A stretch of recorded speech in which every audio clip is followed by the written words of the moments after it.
Hello friends, Susmita সোয়ার্ল্ডে আপনাদের স্বাগত। আজ আমি আপনাদের সাথে শেয়ার করতে চলেছি নিরামিষ দিনের জন্য একটি সুস্বাদু পটলের রেসিপি।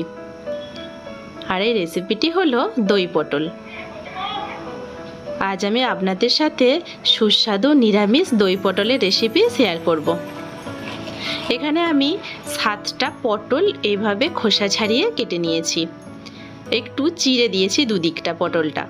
তারপর নুন আর হলুদ এইভাবে পটলের সাথে খুব ভালোভাবে হাত দিয়ে মেখে নেব। খুব ভালোভাবে নুন হলুদটা পটলের সাথে মাখা হয়ে গেছে। এবার পটলগুলোকে ভেজে নিতে হবে। এখানে আমি নিয়েছি কিছু গোটা মশলা, আর নিয়েছি এখানে পোস্ত, কাজু, চারমগজ একসাথে বেটে নিয়েছি। এখানে আদা আর 3টে কাঁচা লঙ্কা পেস্ট করে নিয়েছি। এখানে রয়েছে 100 গ্রাম টক দই, খুব ভালোভাবে ফেটিয়ে নিয়েছি। এবার পটলগুলোকে ভেজে নিতে হবে। কড়াইতে আমি পরিমাণ মতো সর্ষের তেল দিয়ে দিয়েছি।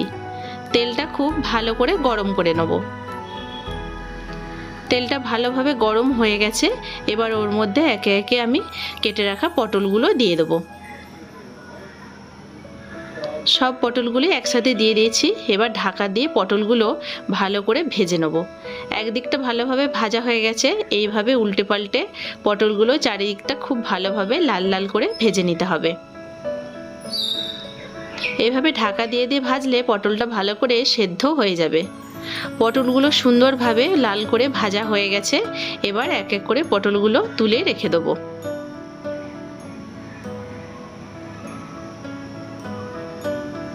এবার ওই একই তেলের মধ্যেই গোটা মশলাগুলো ফোড়ন দিয়ে দেবো। এখানে রয়েছে এলাচ, দারচিনি, লবঙ্গ আর হাফ চামচ গোটা জিরে। গরম মশলাগুলো খুব ভালোভাবে একটু সুন্দর গন্ধ বেরোলে ওর মধ্যে আদা আর কাঁচা লঙ্কার পেস্টটা দিয়ে একটু নাড়াচাড়া করে ভেজে নিতে হবে। এবার কিছু গুঁড়ো মশলা অ্যাড করব। এখানে নিয়েছি হাফ চা চামচ হলুদ গুঁড়ো। এবার দিয়ে দেবো হাফ চা চামচ কাশ্মীরি লঙ্কা গুঁড়ো, হাফ চা চামচ জিরে গুঁড়ো, হাফ চা চামচ দিয়ে দেবো ধনে গুঁড়ো। এবারে মশলাগুলো ভালো করে কষিয়ে নিতে হবে। সেই জন্য আমি এখানে একটু অল্প পরিমাণে জল ব্যবহার করলাম, না হলে মশলাগুলো পুড়ে যাবে। এইভাবে একটু জল দিয়ে ভালো করে মশলাটা কষিয়ে নিতে হবে। এইভাবে কন্টিনিউ নাড়াচাড়া করে মশলাটা আমি কষিয়ে নিয়েছি।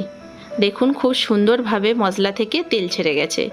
এবারে আমি আগে থেকে যে কাজু, পোস্ত আর চারমগজের পেস্টটা বানিয়েছিলাম সেই পেস্টটা এর মধ্যে দিয়ে দেবো।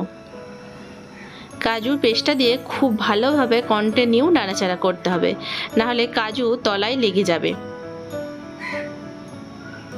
এবার আমি এর মধ্যে দিয়ে দেবো স্বাদ মতো চিনি আর স্বাদ অনুযায়ী লবণ। চিনি আর লবণটা দিয়ে আবারও ভালোভাবে সব কিছু মিশিয়ে নেব। এইভাবে কন্টিনিউ নাড়াচাড়া করে মশলাটাকে খুব ভালোভাবে কষিয়ে নিতে হবে, যতক্ষণ না মশলা থেকে ভালোভাবে তেল ছেড়ে আসছে। দেখুন মশলাটা থেকে খুব সুন্দরভাবে তেলটা ছেড়ে গেছে। এবার আমি দিয়ে দেবো ওর মধ্যে 1 বাটি পরিমাণে টক দই। টক দইটা খুব ভালো করে ফেটিয়ে তবেই দিতে হবে। টক দইটা দেওয়ার পরে গ্যাসের ফ্লেমটা একদম লোতে রাখতে হবে। এইভাবে ঢেকে আবারও মশলাটাকে খুব ভালোভাবে কষিয়ে নিতে হবে। দেখুন আবারও মশলাটা থেকে খুব ভালোভাবে তেল ছেড়ে গেছে। এবার আমি আগে থেকে ভেজে রাখা পটলগুলো মশলার সাথে দিয়ে দেবো। পটলগুলো মশলার সাথে দিয়ে একটু নাড়াচাড়া করে খুব ভালোভাবে মিশিয়ে নিতে হবে, যাতে পটলের মধ্যে গ্রেভিটা খুব ভালোভাবে মিশে যায়।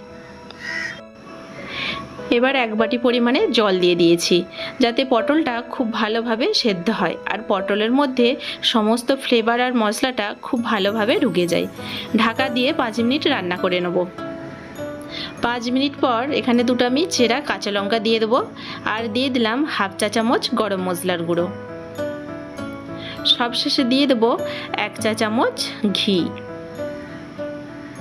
গরম মশলা, ঘি আর কাঁচা লঙ্কাটা দেওয়ার পরে সব কিছু খুব ভালো করে মিশিয়ে নেব।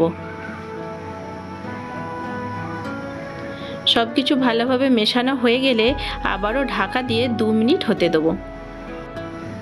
গরম ভাতের সাথে সুস্বাদু দই পটল সার্ভ করার জন্য একদম রেডি হয়ে গেছে। দেখুন দেখতে কতটা সুন্দর হয়েছে। আপনারও বাড়িতে অবশ্যই একবার এই দই পটল ট্রাই করবেন। আর এইভাবে যদি আপনারা বাড়িতে বানান তাহলে এক থালা ভাত শুধু এই একটা রেসিপি দিয়েই খাওয়া হয়ে যাবে, এর সাথে আর কোনো কিছুই লাগবে না। শুধু ভাত কেন, ফ্রায়েড রাইস, রুটি, পরোটা সব কিছুর সাথেই এই সুস্বাদু দই পটল দারুণ যাবে। সো ফ্রেন্ডস, আজকের এই সুস্বাদু দই পটল রেসিপিটা আপনাদের কেমন লাগলো তা অবশ্যই একবার আমাকে কমেন্ট করে জানাবেন। আর আপনাদের যদি ভালো লাগে তাহলে অবশ্যই একটা লাইক করবেন আর শেয়ার করে অন্যদেরকেও দেখার সুযোগ করে দেবেন। আর পারলে আমার চ্যানেলটিকে সাবস্ক্রাইব করে দেবেন। তাহলে আজকের মতো এই পর্যন্তই, দেখা হচ্ছে নেক্সট ভিডিওতে। সকলেই ভালো থাকবেন, সুস্থ থাকবেন, বাই।